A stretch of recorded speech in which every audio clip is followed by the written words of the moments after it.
Hello, welcome to Pursuit of Perfect System. In this video, we're just doing a quick update video for how we're getting on with the Chord Electronics DAVE DAC, which is basically the start of the review. And I thought I like to do update videos really because I think it's like the experience of getting the product in for the first time, listening to it for the first time, all the things that you go through, all the emotions and feelings and tweaking and testing that you go through when you first get your hands on a new product.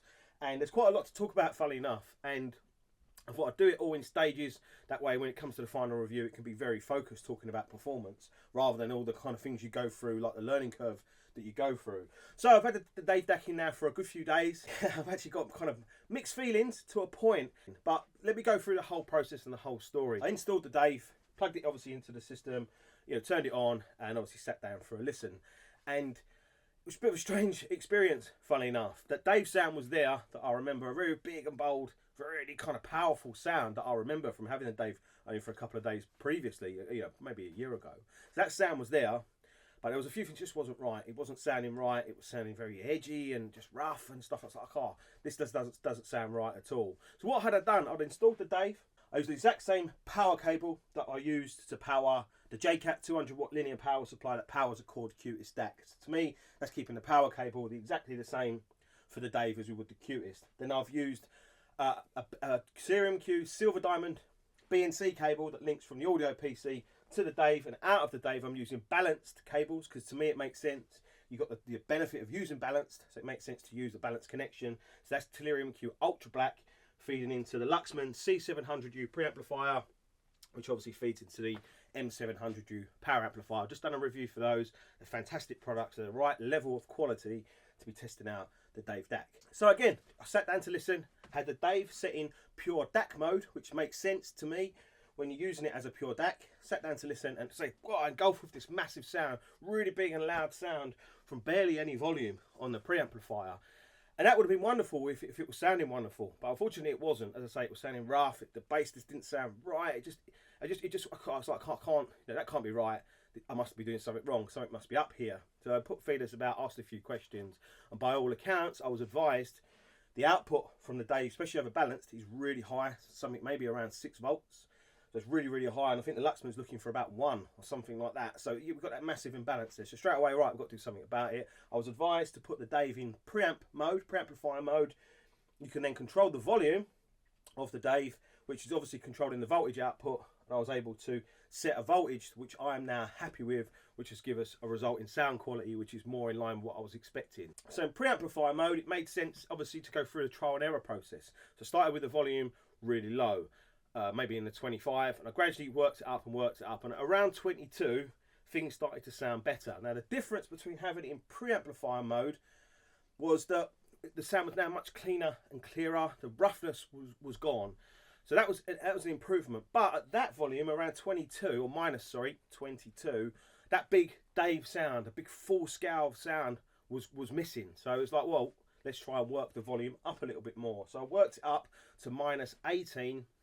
I was like, that sounds correct. I haven't touched it since. And it sounds correct for size and scale. It sounds correct for perceived volume with the set volume that I normally use on the Luxman preamplifier, which is minus 17. That is what I listen to normally with the Chord Cutest DAC.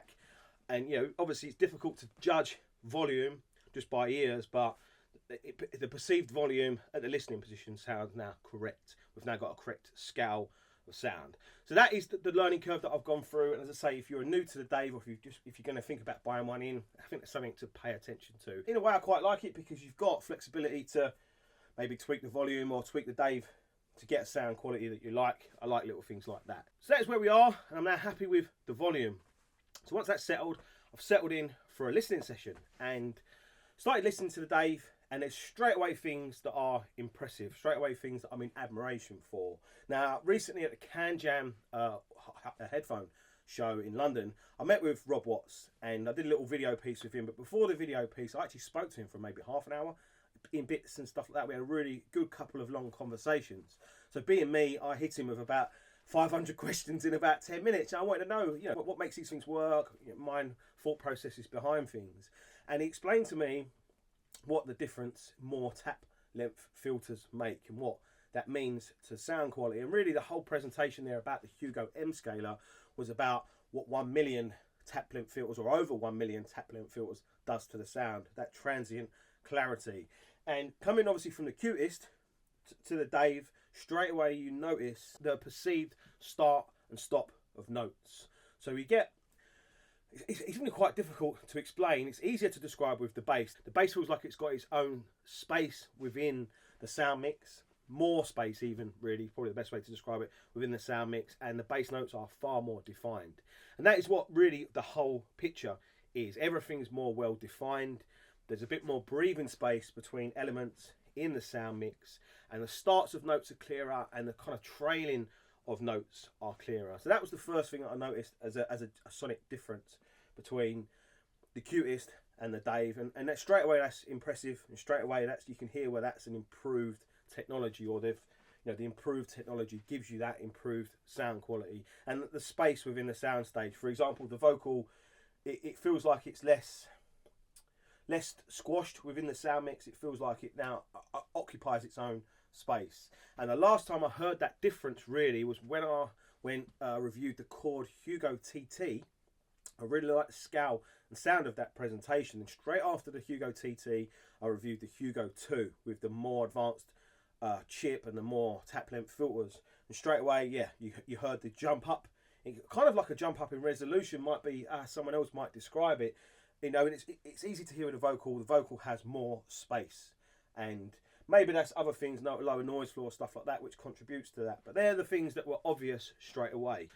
Other than that, I was a bit disappointed, and it's not the things were sounding bad, far from it. The vocal and parts of the soundstage were a bit vague for me, and the system seemed to have lost its width. Now, normally we get fantastic width in here, acoustic treatment, KEF speakers, they're really great at imaging outside the speakers. It's one of the things they do brilliantly, and you get that in this room fantastically well. I don't know, I haven't heard many other systems that do it to this sort of level, and it's been quite a few people have come and heard it, and they all agree, yeah, wow, the imaging from this system and these speakers is absolutely awesome.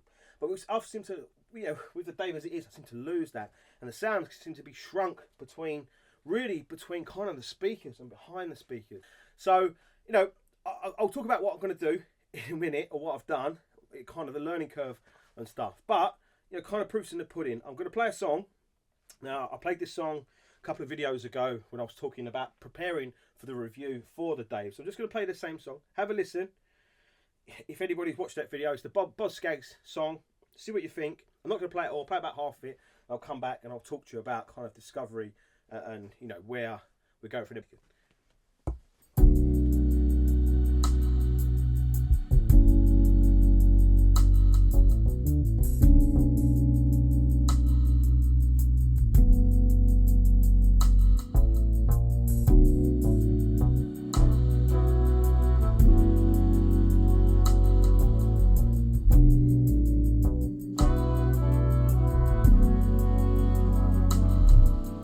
Thanks to you,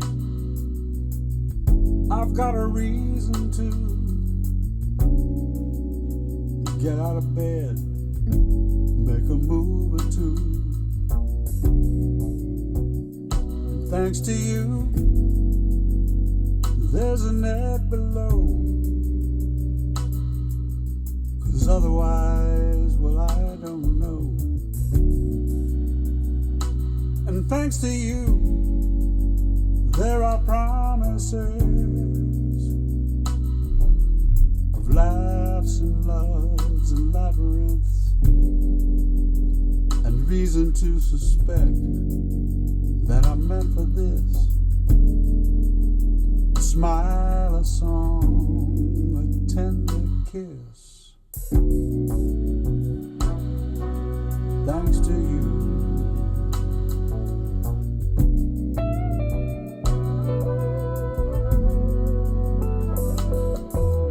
Thanks to you,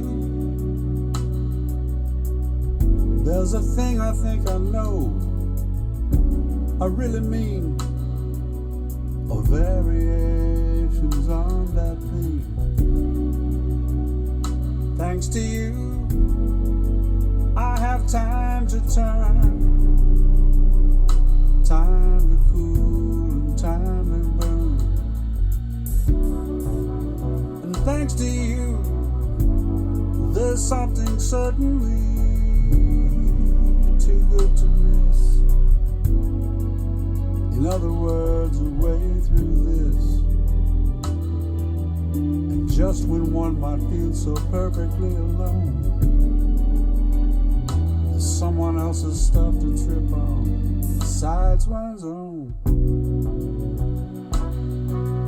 Thanks to you.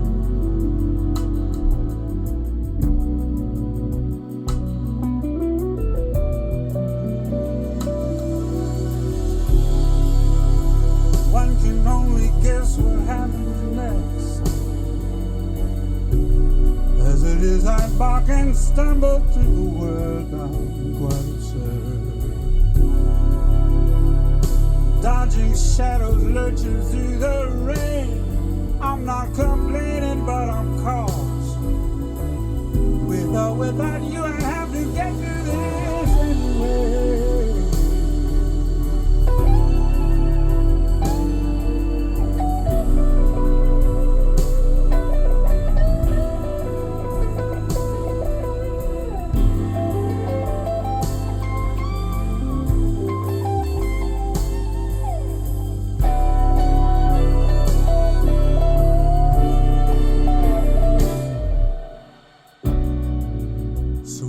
Does the genius go when business is slow? And even dreaming has a way of scheming to get you down, likely off at some chateau. Right, let's get ready to play again. Right, so I was sitting there thinking, right, you know, I can hear where things are better, and it's got to be a better DAC. It can't not be a better DAC. It's not about that. It's got to be another reason for it. And I literally just made a video about a product which I was meant to pick up. So I'm going to cut this and come back. I was meant to bring this in with me when I come back in. Right, this is the Cera-Disc 12, which is an isolation product designed really to go on top of things. And I've just made a video about it. And when I was monitoring that video, I was thinking, right, I can clearly hear what it's done to the system. But when you listen back, you've got the benefit of going quick A/B. You can't really do that when you're doing tests like this yourself, because you've got to get up, pick things up, make changes or whatever. And I was thinking, right, I'm sure I can get even better performance out of this. And as I said in that video, it's just got some tweakability with it. So I installed one of the skinny rubber O-rings that come with it in the bottom of it. Now, it's not the only thing I did. I did that and about half a dozen other things of testing. And I found, like, putting this on the DAVE like that, that really improved the sound quality, like drastically improved the sound quality. And in what sort of ways? Well, the vocal, actually, I'll come back and talk about it after. I'm going to try something. I've not done this before. I'm going to play the song, exactly the same song we just listened to. You get used to it. Then I'm going to install this, and you should be able to hear a live difference in the sound quality. Now, what I'll do, I'll go off to the side, let it play, then I'll come in, install it, and walk back out again. So that's going to affect things a little bit, because I'm going to walk past the speaker. But it's either that or stand in the shot. And I think if I stand in the shot, I might affect the sound even more. So let's start it as it is, exactly the same song.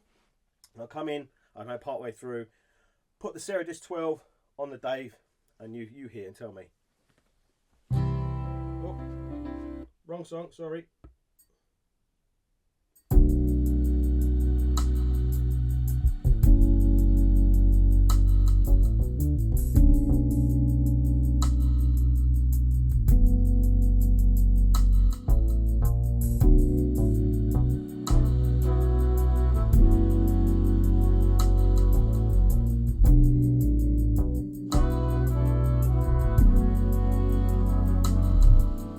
Thanks to you, I've got a reason to get out of bed, make a move or two. Thanks to you, there's a net below, 'cause otherwise, well, I don't know. And thanks to you, there are promises of laughs and loves and labyrinths, and reason to suspect that I'm meant for this. A smile, a song, a tender kiss. Thanks to you.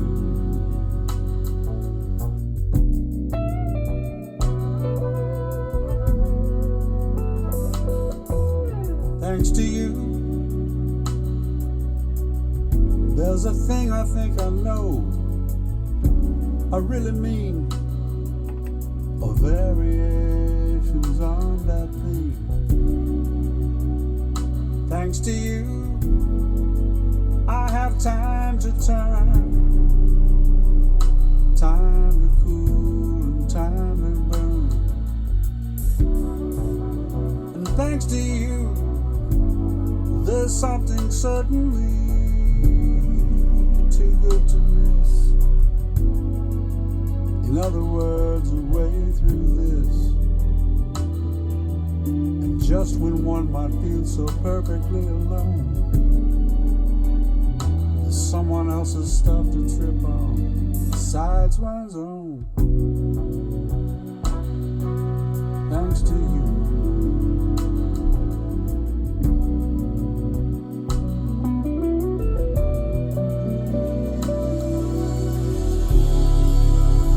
One can only guess what happens next. As it is, I bark and stumble through the world, I'm quite absurd. Dodging shadows, lurching through the rain. I'm not complaining, but I'm caused. With or without you, I have to get through this anyway.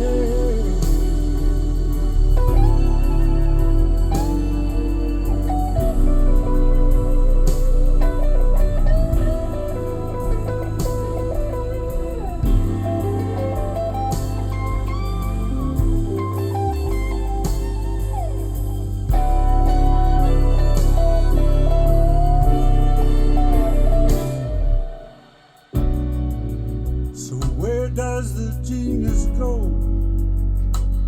when business is slow? Right then, so that is where I am. That's as far as I've got so far. I've installed the Cera-Disc 12, and then that's, for me, a much better sound quality. And again, why is it better? Well, our vocals now no longer kind of like a vague, edgy sort of entity. It's now a solid, full entity. We've not lost any of the Dave magic, which is the clarity and the space. It's all still there. Now, when I was messing around with the Cera-Disc 12, as I said, there's multiple ways of tuning it with different rubber O-rings. When I was adding any more rubber than just the skinny rubber underneath, it started to soften the sound too much, as I spoke about in that previous video. So that is as far as I've got. Now, I can't do any other tweaks or try anything else as it is, because obviously the Dave is in this really lovely ensemble. So my advice, the Dave looks lovely in that ensemble, really lovely, and this is a high pressure area in the room. Obviously along the wall, the speakers, there's a ton of bass coming out of them in a small room. This is a high pressure area. If the Dave was in the middle of the room in a low pressure area, then maybe it wouldn't have this effect. But here, as it is, even though we're on top of a stand, on top of a speaker, which is really inert, on top of another dedicated stand, there's still obviously quite a lot of vibration in there, which is decreasing the quality and performance of what the Dave's capable of. So installing the Cera-Disc 12 on top has unleashed, for me, much better sound quality, more solid, full entity of sound without kind of an edgy sort ofness to it, which is what you've probably just heard. And that probably song wasn't maybe even the best to demonstrate that. If I put on some Christine and the Queens, you'd really hear the difference between edgy and then focused and full and focused, which is what I'm always going for. So that's where I am so far. So what I'm going to do is do a couple of song demonstrations with the system as it is, with the Dave as it is, so people can get used to it. I'm definitely going to leave the Cera-Disc 12 on top, as that's indispensable. And I've already fed back the really positive feedback to the company, and obviously that's going to look to go into production soon, I hope. So the plan is a couple of song demonstrations with the ensemble, then take the ensemble completely out, and I'm going to put it up on the normal isolators that I use, the Cera-Discs, and try things out and treat it exactly the same as I've done the Cutest, and see what sort of level of performance we get from the Dave then. So right, that is where we are with it. Hope you've enjoyed this one. I'll be seeing you soon with more updates and song demonstrations. Don't forget to go and visit our website, leave us a thumbs up and all that, and see you soon. Take care.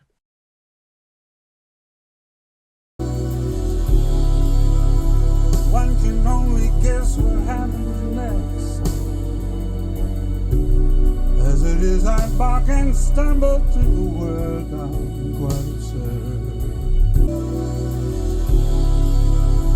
One can only guess what happens next. As it is I bark and stumble through the world, I'm quite absurd. One can only guess what happens next.